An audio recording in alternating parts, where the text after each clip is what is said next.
В Якутии задержан участник СВО, подозреваемый уже в 4-м убийстве.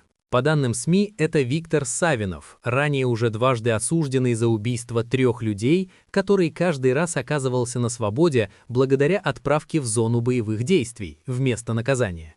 В 2020 году он получил 11 лет колонии за убийство женщины, но вышел раньше, потому что завербовался на войну. Вернувшись домой, он снова совершил преступление. В 2024 году были убиты его знакомый и 64-летняя учительница Валентина Федорова, которую, по сообщениям журналистов, зарубили топором в ее собственном доме.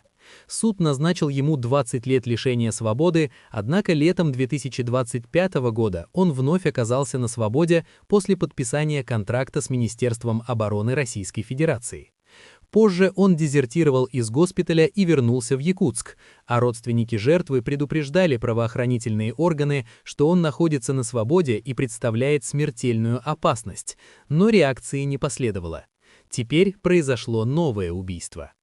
Эта история не только о конкретном преступнике, но и о системе, в которой убийцы получают шанс выйти на свободу не через исправление, а через участие в СВО. Идеальный кандидат, так скажем, Илья Муромец со строгого режима, не в первый раз судимый.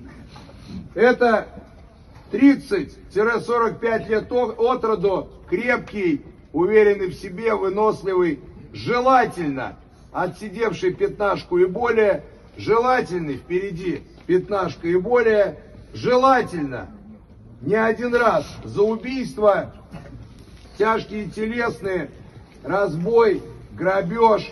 Участие на войне не исправляет человека, а лишь усугубляет психологические состояния человека. И в итоге за политические решения по освобождению преступников расплачиваются обычные люди, которые никогда не имели к этой войне никакого отношения. Да нет, я думаю, с юридической точки... Да, конечно, это было сделано моим указом, потому что по-другому по закону невозможно. Но было сделано это по предложению Министерства обороны.